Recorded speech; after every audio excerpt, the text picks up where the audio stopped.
दोस्तों, इस खास लकड़ी से बनता है भगवान जगन्नाथ का भव्य रथ। निर्माण कार्य हुआ शुरू।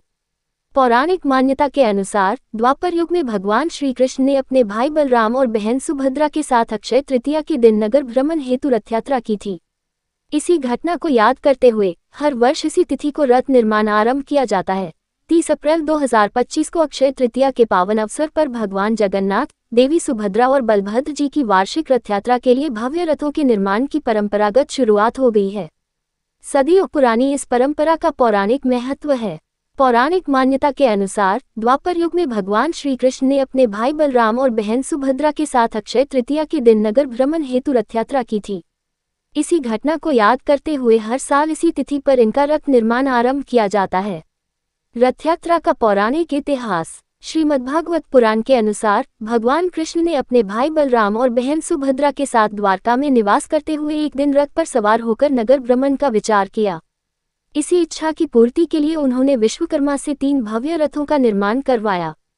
एक और मान्यता के अनुसार जब भगवान श्री कृष्ण के मामा कंस ने उन्हें मारने की योजना बनाई, तब कंस ने अपने दरबारी अक्रूर को एक रथ के साथ गोकुल भेजा और श्री कृष्ण अपने भाई बलराम के साथ रथ पर बैठे और मथुरा के लिए रवाना हो गए। कहते हैं गोकुल वासियों ने इस दिन को रथ यात्रा का प्रस्थान माना। नंदीघोष रथ पर विराजते हैं जगन्नाथ जी। भगवान जगन्नाथ जी के रथ का नाम नंदीघोष है, जिसे बनाने में कारीगर लकड़ी के 832 टुकड़ों का उपयोग करते हैं। ये भव्य रथ 16 चक्कों पर खड़ा होता है, जिसकी ऊंचाई 45 फीट और लंबाई 34 फीट होती है। रथ के सारथी का नाम दारुक है, जबकि रक्षक गरुण होते हैं। रथ को खींचने वाली रस्सी का नाम शंखचूर्ण नागुनी है और इस पर त्रैलोक्य मोहिनी नाम की पताका फहराती है। रथ को खींचने वाले 4 घोड़ों के नाम हैं शंख, बहालक, सुवेत और हरिदृष्ट। जगन्नाथ जी के रथ पर वराह, गोवर्धन, कृष्ण, गोपी कृष्ण, नरसिंह, राम, नारायण, त्रिविक्रम, हनुमान और रुद्र जैसे 9 देवता सवार होते हैं।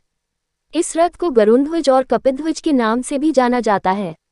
नंदीघोष रथ न केवल भगवान जगन्नाथ की यात्रा का माध्यम है, बल्कि यह श्रद्धा, परंपरा और आध्यात्मिक ऊर्जा का अद्वितीय प्रतीक भी है। दर्पदलन रथ पर देवी सुभद्रा। भगवान श्री कृष्ण की बहन देवी सुभद्रा जी के रथ का नाम देवदुल्हन है, जिसे लोग दर्पदलन के नाम से भी जानते हैं। इस रथ को बनाने में 593 लकड़ी के टुकड़ों का उपयोग होता है। ये रथ 12 चक्कों पर खड़ा होता है, जिसकी लंबाई 31 फीट और ऊंचाई 43 फीट होती है। मान्यता है कि इस रथ के सारथी स्वयं अर्जुन हैं और रथ की रक्षिका जय दुर्गा देवी होती हैं। इस रथ में बंधे रस्से को स्वर्णचूर्ण नागुनी कहा जाता है और रथ पर फहराने वाली पताका का नाम नदम्बिका है। सुभद्रा जी के रथ को खींचने वाले 4 घोड़े हैं रुचिका, मोचिका, जीत और अपराजिता। ये रथ देवी सुभद्रा की शक्ति, सौम्यता और विजय का प्रतीक माना जाता है। बलभद्र जी तालध्वज रथ पर होते हैं सवार। बलभद्र जी के रथ को तालध्वज कहा जाता है। ये तीनों रथों में सबसे अधिक मजबूत और विशाल होता है, जिसे बनाने में 763 लकड़ी के टुकड़े इस्तेमाल होते हैं। ये रथ 14 चक्कों पर खड़ा होता है, जिसकी ऊंचाई 44 फीट और लंबाई 33 फीट होती है। इस रथ के सारथी का नाम मातली है, जबकि रक्षक वासुदेव माने जाते हैं। रथ में बंधे रस्से को वासुकी नाग कहा जाता है और उस पर फहराने वाली पताका का नाम उन्नानी है। बलराम जी के रथ को खींचने वाले 4 घोड़े हैं तीव्र, घोर, दीर्घाश्रम और स्वर्णनाभ। ये रथ बलराम जी की शक्ति, धैर्य और नेतृत्व का प्रतीक माना जाता है। नीम और नारियल की लकड़ी से तैयार होता है रथ। रथ निर्माण के लिए चुनी गई लकड़ी पुरी के पास दसल्ला के जंगलों से लाई जाती है। केवल नीम और नारियल के विशेष पेड़ों को ही अनुमति मिलने पर काटा जाता है। वन देवी की पूजा और ग्राम देवी की अनुमति के बाद ही लकड़ी पुरी पहुंचती है। कैसे होता है रथ का निर्माण?